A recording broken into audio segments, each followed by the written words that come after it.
I should have brought my name tag down Ah, and put it around my neck, but that's okay. all right. So, yep. Go ahead.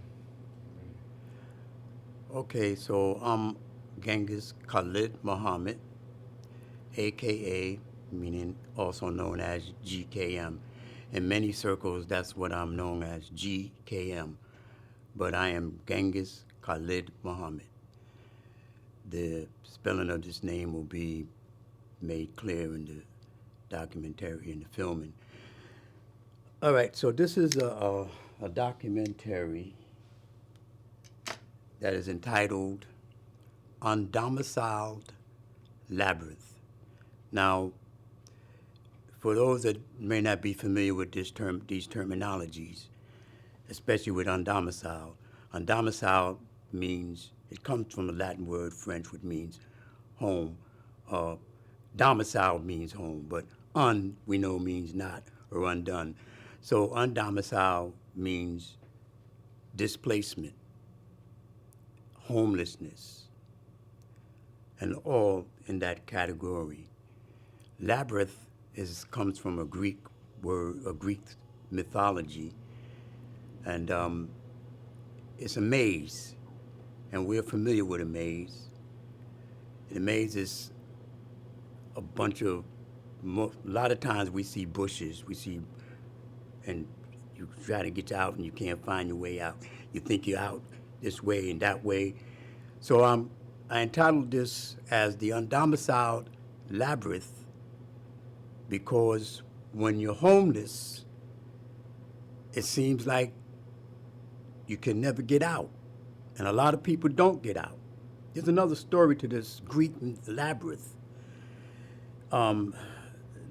The Minotaur, I hope I pronounced that Minotaur, but the Minotaur is a Greek mythology that they put into this labyrinth, which is a maze. He couldn't get out.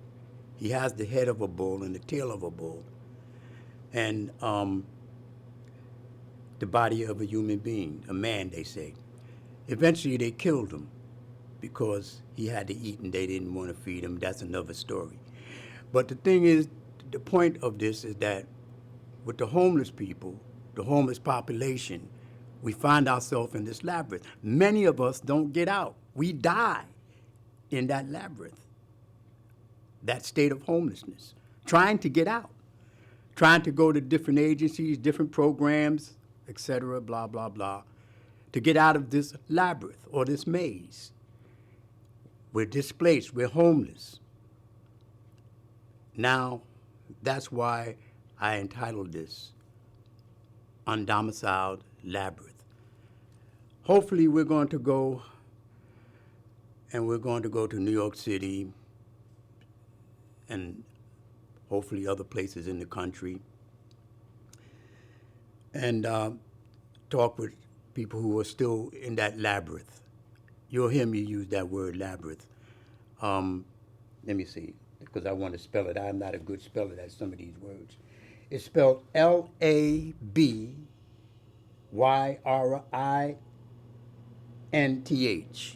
labyrinth. Or if you wanted to check out Undomiciled, it's spelled Undomiciled,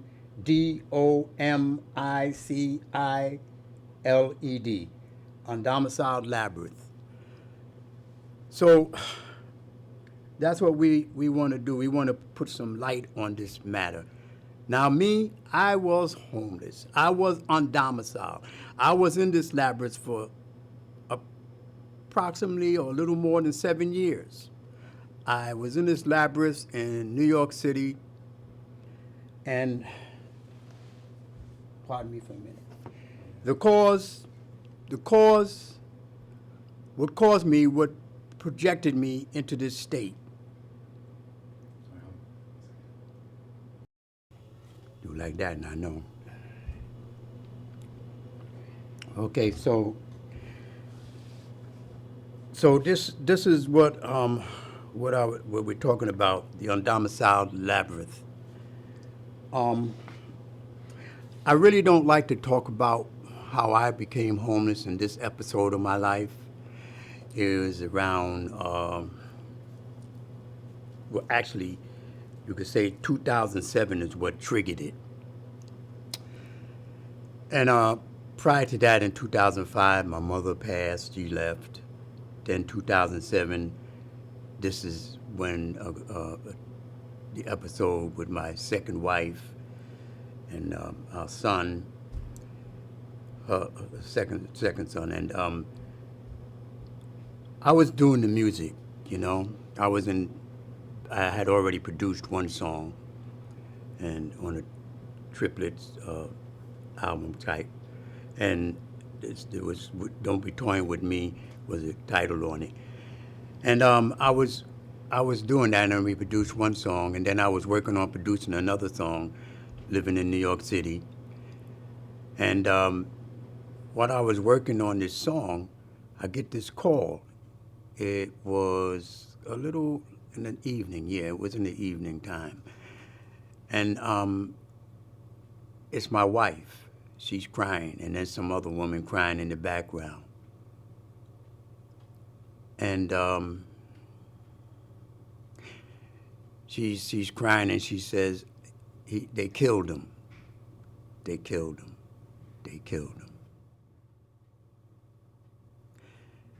And I'll never forget that.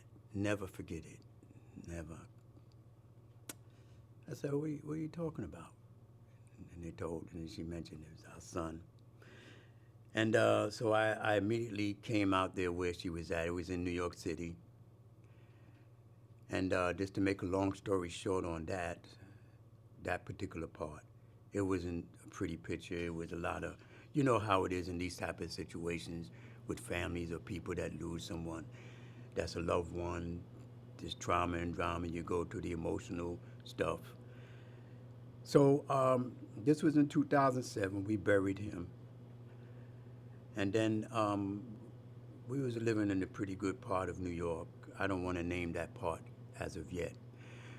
Maybe in the next part I might. But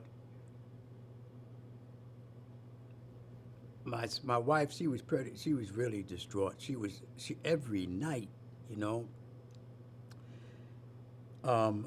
she was coming and crying, and I had to console her, and then, you know, we had problems, you know, it really messed up the relationship. Was really on a real terrible term. I was informed just a little while ago that statistics have it that 97%, I believe, of people who experience this kind of thing, their relationships or their marriage doesn't last long after that. Well, I guess you could put us in that percentage because our marriage didn't last long. It was in the year 2008, Obama came in office, and at the end of the year 2008, in 2009, in the beginning of 2009, or, you know, my wife, she just said she just wanted to get some space, and the space led into other things to separation of divorce eventually, not right away, but we weren't together, and I wasn't able to handle the expenses of that apartment, so I had to give it up. They evicted me.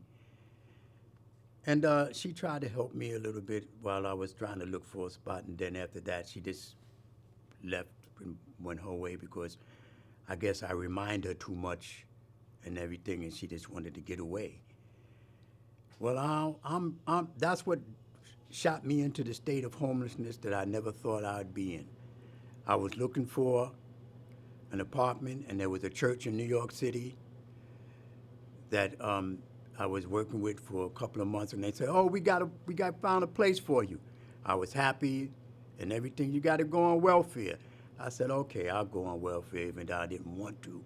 They said, "But it's a 3-tier." I said, "What's a 3-tier?" 3 people living together. Oh, that definitely is not going to work for me because I have a certain lifestyle. And to make a long story short, I just told them it never worked. So they said, "Okay." Then a month later, I'm still walking around in the streets. I'm homeless, not know where to go. Then a month later, they called me and they said, "We got a place for you." And I said, where? It's just for you. Only you got your own apartment. And they telling me it's in Florida. I don't know nothing about Florida. Then they telling me all these rules like it's a prison. You can't have company, you can't do this, and you can't. I'm not going to Florida to be in no prison and pay you at the same time. So that didn't work. Now I'm stuck because now there's no place. I'm walking around to find a place to get myself settled.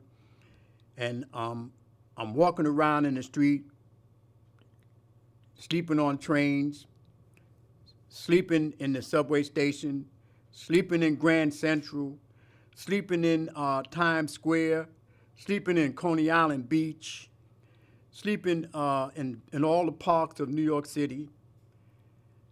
And then I'm in Harlem, Manhattan. It was on 135th Street, I believe, is a church.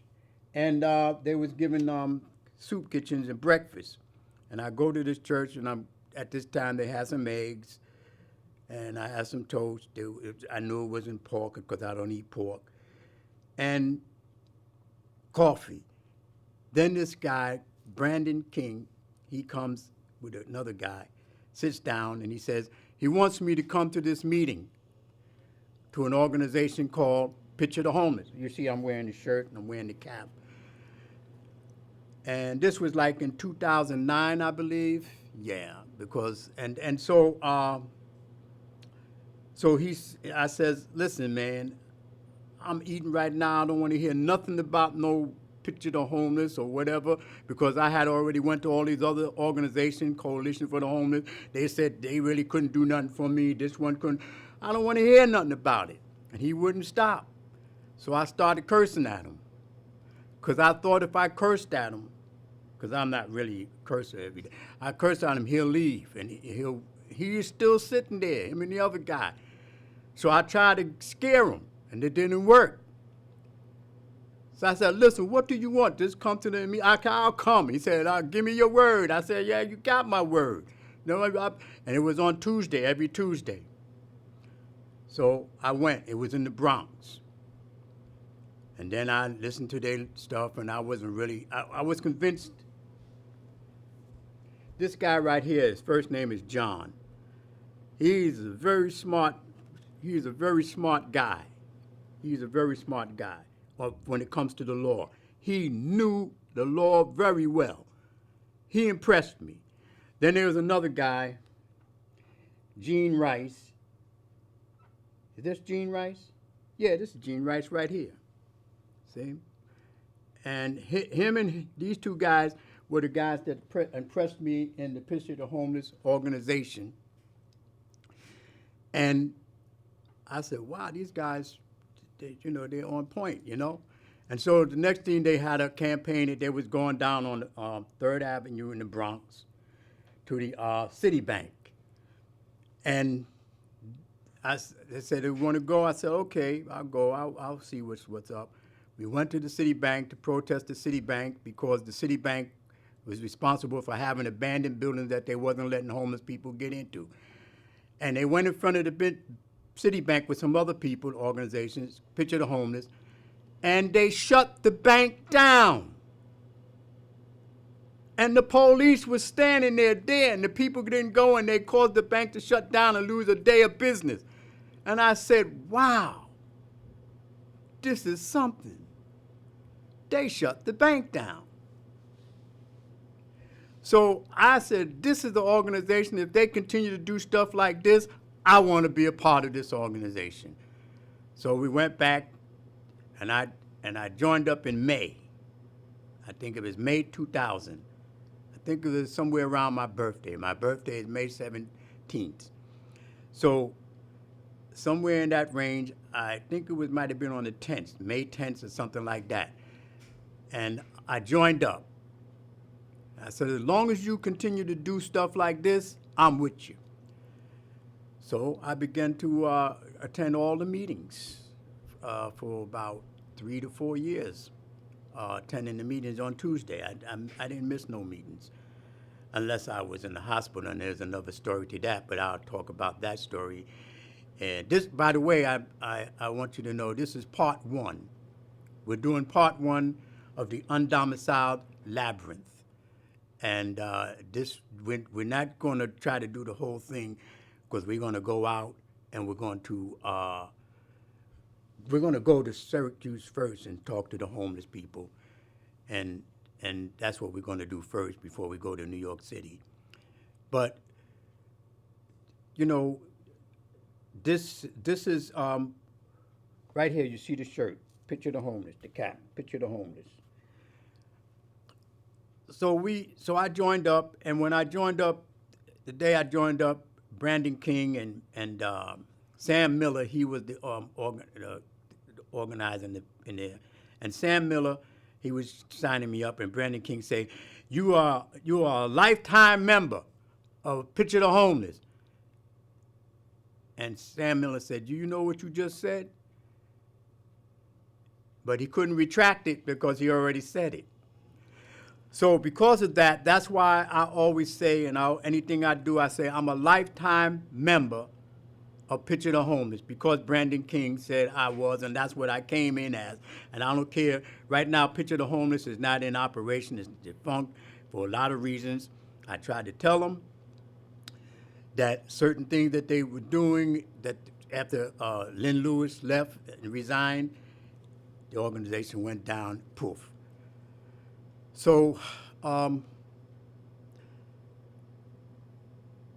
did these years on the street. I know what it's like to be homeless. I know what it's like for people to look at you funny and give you the funny feeling. I wasn't stinking.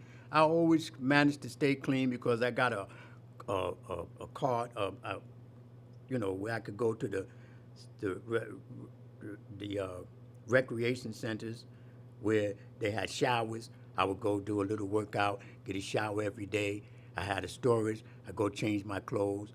So I was able to manage to do that, to stay clean. And but aside from that, that's all I was able to manage to do. Now you might ask, well, what about your family? What about your friends? What about this people? What about that? Well, first, I didn't want nobody to know that my wife and I was not together. And obviously, evidently, she didn't make it clear either. She kept it to herself, because we just didn't want to do it. That was the first thing. Then the second thing, I was going around family, but I wasn't letting them know that I was homeless. They didn't know. I would stay at the house for like 3 days, and then I'd leave, They don't know. They didn't know that. I was doing that for I guess 3 years before they figured out I was homeless, you see? So the living nightmare begins. That's the living nightmare.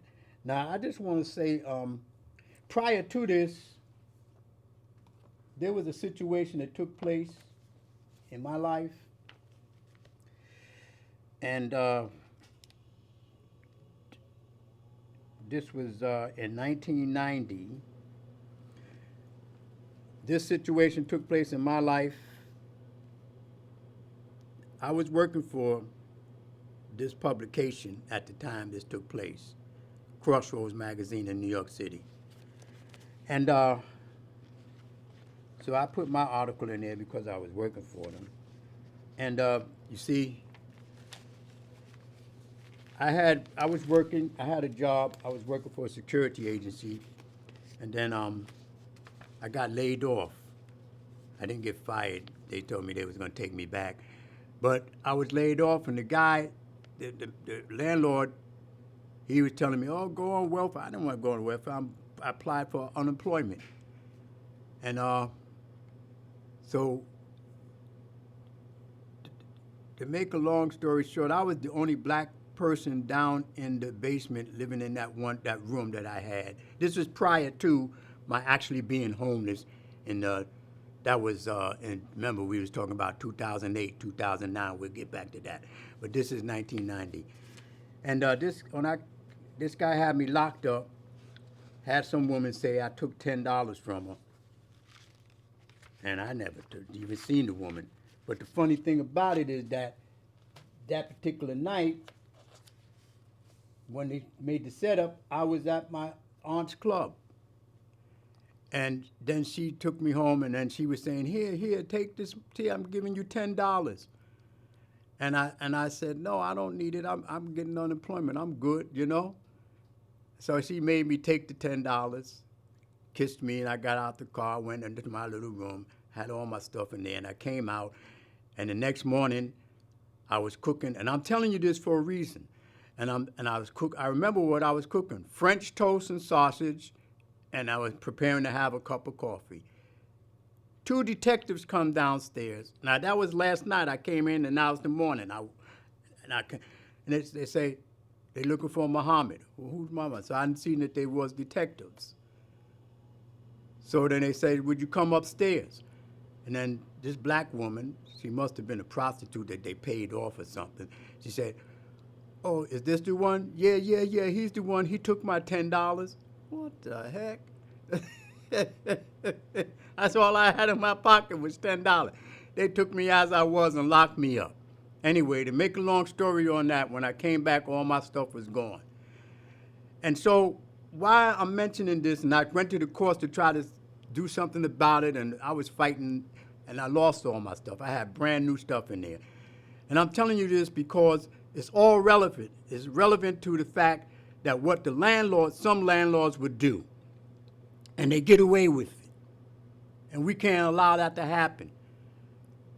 But I had to go, and there's another part to this that is very weird. I had to go stay with my aunt. We went to her place where she was at in Jamaica. And the next morning, her daughter, one of her other daughters came in. We were sleeping, said, you all know the house is on fire? And we got up and we ran out the house, got the dog out and everything. And we outside, and the minute we got out, whoop, the whole place goes up in flames. Now we're homeless. But I don't really consider that really being homeless because we wasn't really homeless for long. We were just a month in a hotel, and then we got placed. And then, that was it. So I wasn't homeless, really. I was good. But you could say it's kind of homeless, but I don't think it's homeless in comparison to what I went through for 7 years, not really having a place of my own, until I came here in Syracuse because it was a place where affordable, low-income affordable, and for senior citizens. Anyway, we're going to talk about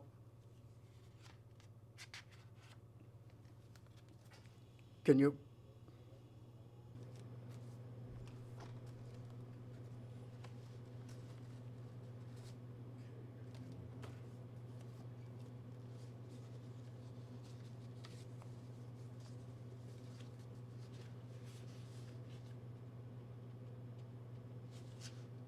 okay, let's go. Yeah. Okay, so we have a lineup. We're not going to do all this in this filming, but we have a lineup, and we're going to talk about The Walking Dead. We're going to talk about The Walking Dead as people that's homeless that's actually walking dead. Because I was one of the Walking Dead. We're going to talk about Cooper Square, which is CLT, the Community Land Trust. And we're going to talk about the spark of $15 living wage, because we at Picture the Homeless was involved with that in Philadelphia, where they really started that $15 minimum wage. And we're going to talk about Occupy Wall Street, which we were a part of, and I was a very integral part of that. A lot of people don't know how it really started, but I was at all the people that started, how it started. We're going to talk about that. That's something they don't tell you in the news and all that, but I know because I was there. And we're going to talk about, I call it salvation at last. When I first came here in the building where I'm at now, and I've been living here for 11 years. But when I came, we're going to talk about how I felt about it. And we're going to talk about the B3 Tenants Association in this building. Some of the history, some of the dynamics of what I had to go through with this. We're going to talk about that, the positives, the negatives. We're going to talk about how COVID-19 came into the picture and interrupted a lot of things for everybody, but how it affected here and also the things that I was doing. And we're going to talk about the Syracuse Tennis Union, which after the COVID and after the Bishop Harrison 300 Tennis Association was dissolved because of internal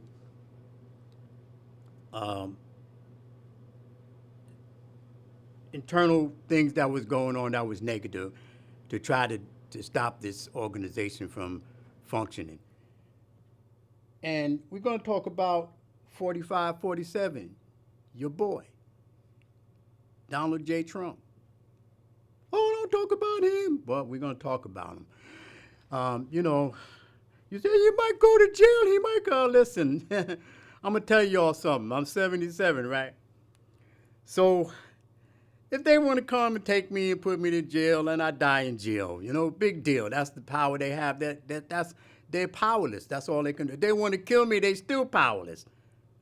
Because you only can kill me once. A coward dies 1,000 deaths, but a courageous person dies only once. So I'm not concerned with that. I'm 77. I've survived a lot of things. In fact, when we talk about The Walking Dead, we're going to see what I went through as The Walking Dead myself. So this was just more of an introduction to me. I joined up the Syracuse Tennis Union.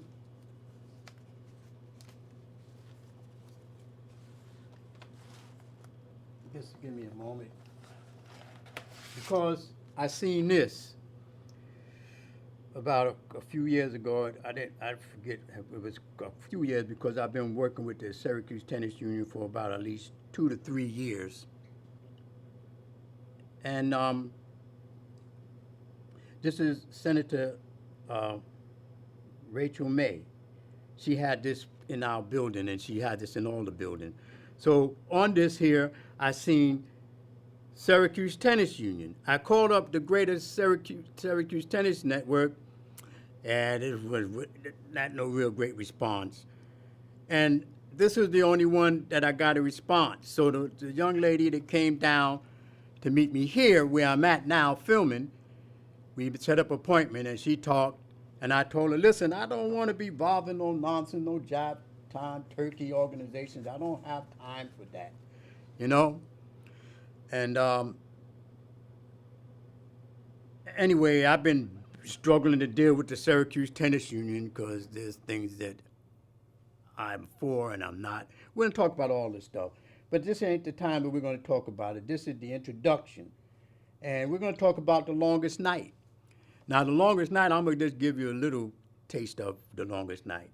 The longest night is when you're out there every day walking around and nighttime comes, you want the night to be over because you're walking around and you're sleeping here and you don't want, and the night seems long, like it's never gonna, the daylight is never gonna come. That's because you're in that situation. You know, that's why you feel that way. But it's also dangerous out there. We're gonna talk about this longest night and where I got that terminology from. We're gonna talk about all these things. And we're gonna talk about a little more that we haven't mentioned. But we want to talk about housing, homelessness, starvation, and we're going to talk about tenants' rights, tenant protection, and tenant empowerment. But I want to highlight the Community Land Trust. That's in Cooper Square in New York City. And when we get the right kind of funding, we'll go to New York City, go there. I was there, and I got some filming on it. And I'm going to share it with the photographer, the one who's doing this filming, Mr. Franklin Thompson, and we're going to incorporate that because, you know, and show the filming of one of the people who was involved. So we're going to talk about all these things and some more, and we're going to talk about homeless, how it affects people, and people who are homeless. Here's the man that I used to be going around in the street with, one of my buddies, because you have buddies, Marcus Moore.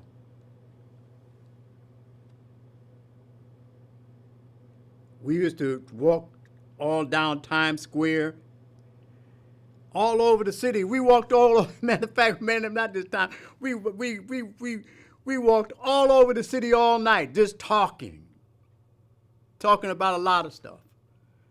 Just till the time to go away, because remember, it's the longest night, you know? And we just talked it away. Then sometime we sleep in abandoned buildings. I slept in abandoned buildings. I know what it's like. We're going to talk about all this stuff. This here is Frances Golden, which her and I, she's deceased now, but when she was alive, for some reason, her and I clicked when we met. I met her through Lynn Lewis, who was the director of Picture the Homeless. And every time I seen her, I was glad that we just lit up because we was happy to see. She was a trooper, you know. She's a Jew, I'm a Muslim, and we got along fine.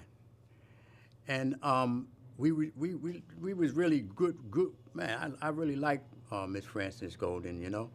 I really cared for her very much. She was up in age. She was a trooper. I mean, a real trooper. She was out there when anything, protests, whatever. She's chiefly responsible for a lot of stuff that happened with Cooper Square Community Land Trust in New York City. And where's that at? Midtown, no, little down by that, yeah, somewhere around there. But anyway,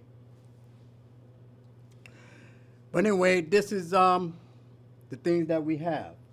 So, Mr. Thompson, do you have any questions you would like to shoot at me? At the moment, I think this is great. It's a great first start, introduction to yourself and to the agenda for this documentary. Yeah. So, we're going to talk about also, I'm sorry, go ahead. No.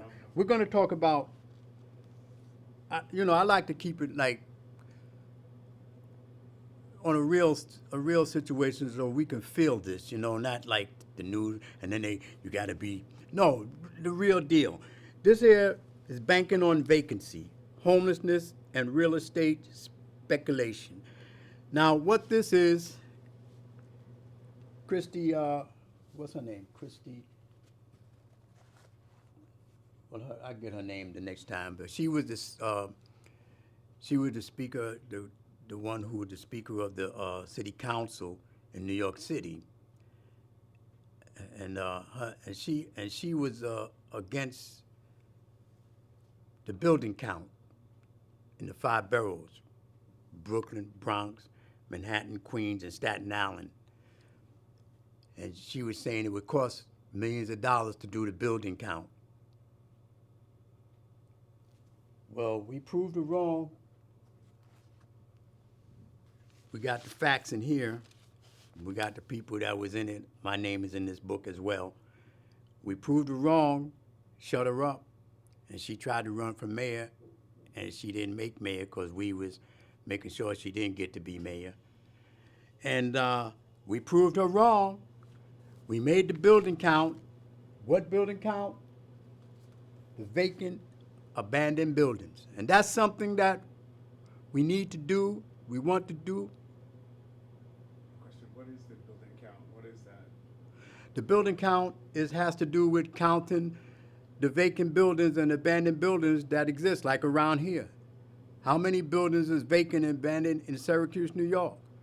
We did the count in Brooklyn, Queens, Manhattan, Bronx, and Staten Island, and we said there are more buildings that are vacant that could house all the people that is at that time that was homeless in New York City. There was enough buildings to house, talking about the count, the vacant building. There was enough to house the homeless people. So why are the homeless people homeless? The same thing here in Syracuse, New York.